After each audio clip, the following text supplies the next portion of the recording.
Testing 1 2 3 testing. It is 7:07 a.m. Mountain Time. Thank you for tuning in to another live stream with the You Will Make It TV YouTube channel where we believe faith attracts possibilities, but it's up to you what you do with those possibilities. Thank you guys for your support, listeners and subscribers from across the globe. We love you.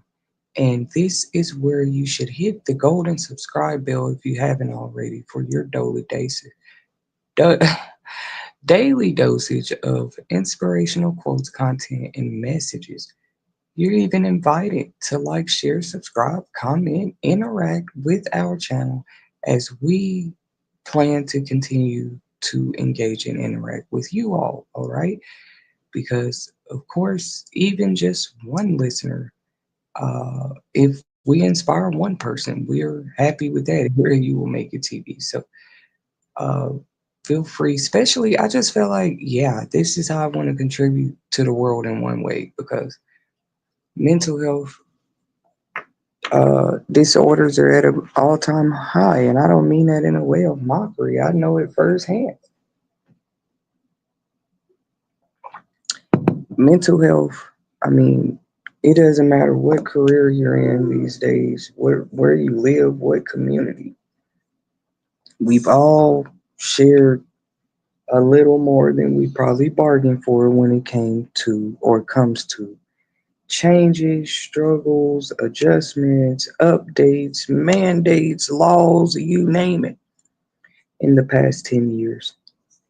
America, anyway, you know? So, this is part two to my discussion, what I call, and anything I state on my live streams, guys, or any of the You Will Make It TV content. It's just my comments, opinions, and views. You never have to agree. You never have to. That's what makes a healthy discussion or topic battle to me, though, when two people actually don't agree, because you're not going to agree with everybody, the world around you all the time. That's why I like what I do. As a blogger, as a speaker,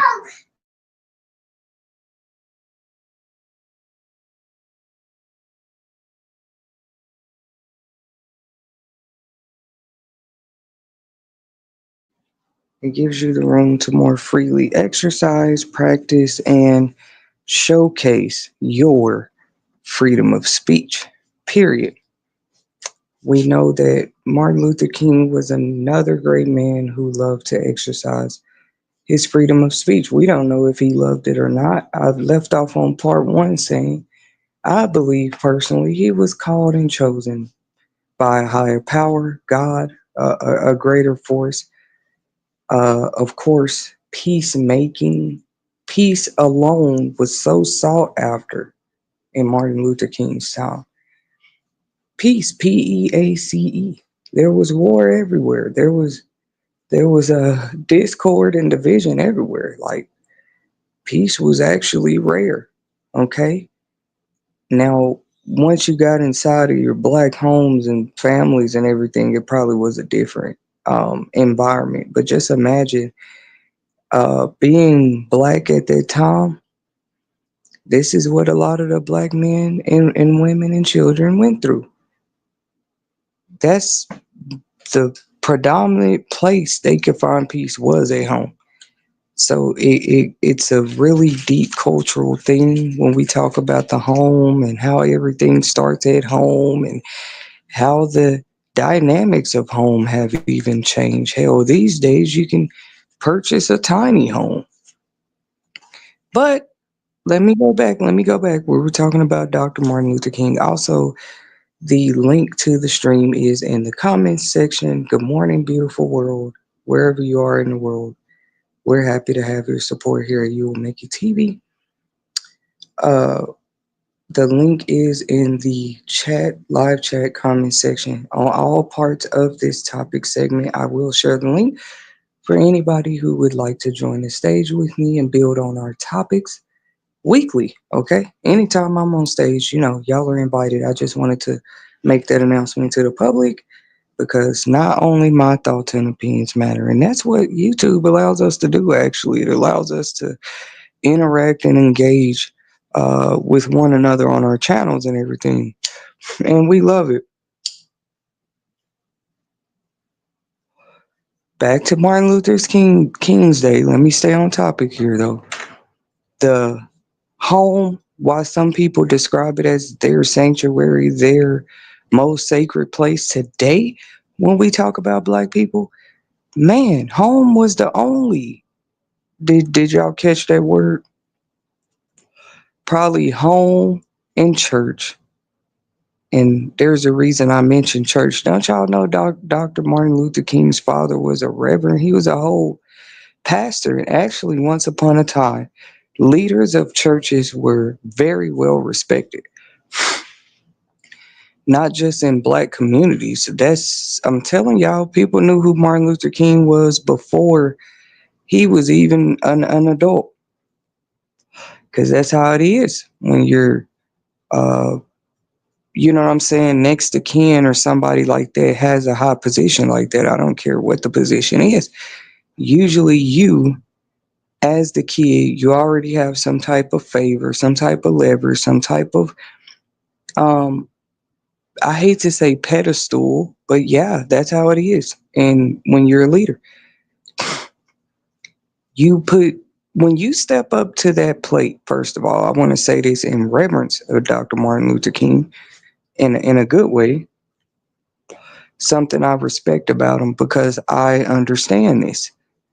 Not because I've walked in his shoes personally, but I already know. I know if he was here today, the kind of conversations we would have, but that's another story.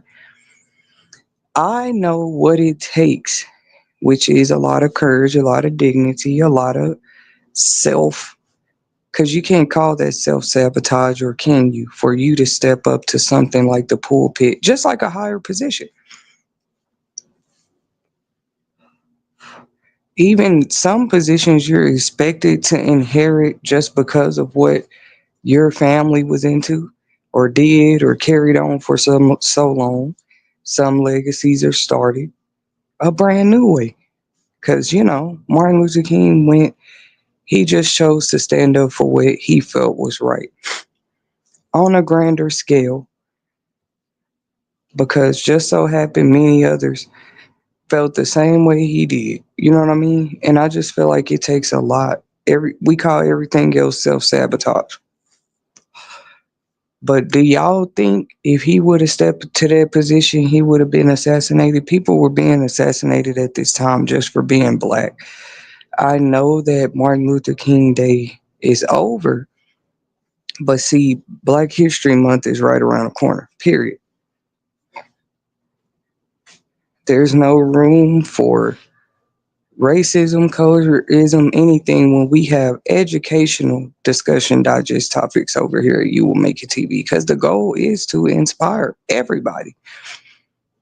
And the last I checked, we're all still human. We may share different cultures, different foods we eat, different religions. Like, I promise, we all still have, most of us, limbs, organs, brains, we have just about the same things. But I was saying how it takes a lot of courage, because you kind of put yourself in the crossfire. You kind of do.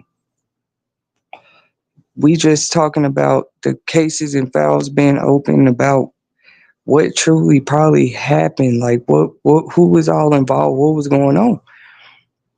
Like I said, at this time, if we really think about it, you were in danger just being black. You didn't even have to stand up to a leadership position like Malcolm X or Martin Luther King, but they did. And these are not people that people waited till they were gone to give them roses or flowers or appreciate them either, while they were yet living. That's why, the masses grieved in its own way after hearing the news of his assassination and JFK. It seems like there's an evil that lurks too when people be like grieving certain people. Look at Tupac, look at Biggie Smalls. You still have those in the world that think we should just let it go and not be concerned about what happened to them just because so much time passed. But that's the thing about the spiritual world. Us, mankind, time is kind of created for us. There's a different timing that happens in the spiritual aspect. And that's why I was talking about that a little bit on part one. How, like, I definitely think with JFK and MLK situation that it was spiritual. I don't know if we're gonna find that in the files anywhere, but like that's something that you just kind of like have to feel for yourself or have your own opinion about. But I feel like both of those men, and it's funny, JFK was not a black man. Martin Luther King was. Both of their unfortunate circumstances to me had some type of spiritual significance because both of them were close to pushing some type of change, revealing truths, bringing people closer together. They had similar goals, period. Though JFK was in another time span, I still think that's just spiritual, like a magnet. You kind of attract the negativity too when you are pushing positivity. And that's what I feel like we saw with Martin Luther King. But once again, that respect I have for him, because you are, we call everything else self sabotage. You kind of are putting yourself.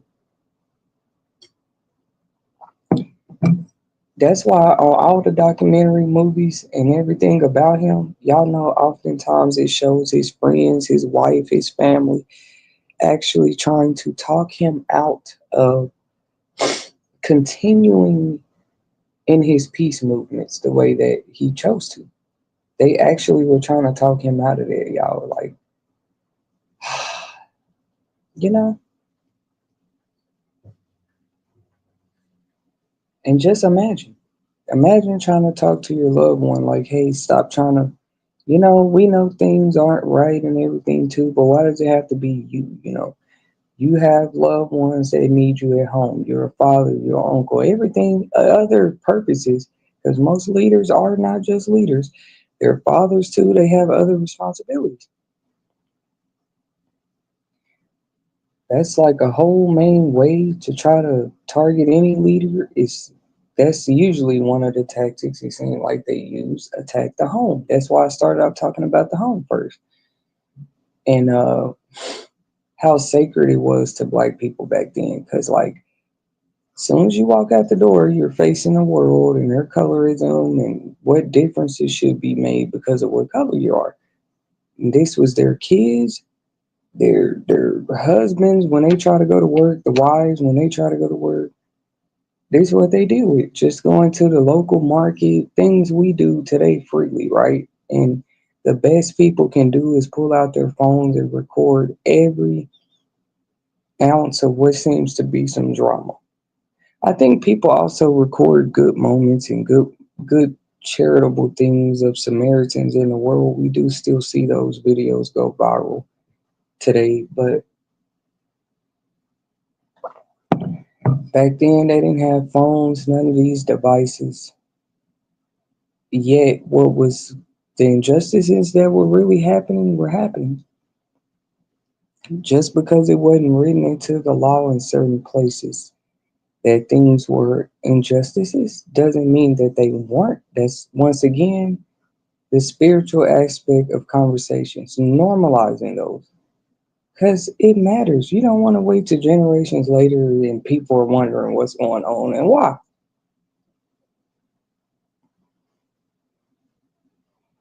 For for black people back then, your home was, I don't want to say the safest place, but it was your most peaceful place. So they had the extra duty and privilege, not only of trying to maintain, keep a home and pay the bills and stuff back then, but it was like keeping it as safe as possible because we know that, Martin Luther King, unfortunately, he was like targeted like everywhere he went. Just as welcomed as he was like just as much so disliked. You see what I'm saying? Just imagine being in his shoes. or anybody that's trying to stand up for change in that way. Uh, being in their shoes. That's what this looks like. That's what this looks like. Period. That man whole family was in danger a lot of times just because of his career field of work. And he wasn't a construction worker. He wasn't a lawyer. He wasn't a doctor. Martin Luther King, I'm sure, had the wisdom and knowledge and capacity and potential to be anybody he wanted to be. No, all he wanted to do was share messages of peace with others, teach the act of peace to others, remind others the reality of equality, like that it really was real and that it was possible. That's what Dr. Martin Luther King's mission was about. And it's so crazy how people, anyways, anything with politics, you start seeing the other side of people. Like it's people that became whole enemies out here, people that were friends for years over politics. I'll never understand it. But to me, this is deeper than politics. There are people that still grieve to this day, just knowing the attacks, the targeting, the sufferings, because he was not exempt. Dr. Martin Luther King was not exempt to some of the things that Black people went through at that time. Like I said, everywhere they went, they were targeted. I'm assuming at this motel and everything he was at, I'm assuming that's just the time they got him. But it's definitely all in his story. Them traveling, places being burnt up, all kind of stuff, and attacked and vandalized just because he was in town. you know. And at any time, even when he saw those things, he never turned around and went back on his mission. He never turned around and went back on his word, his work.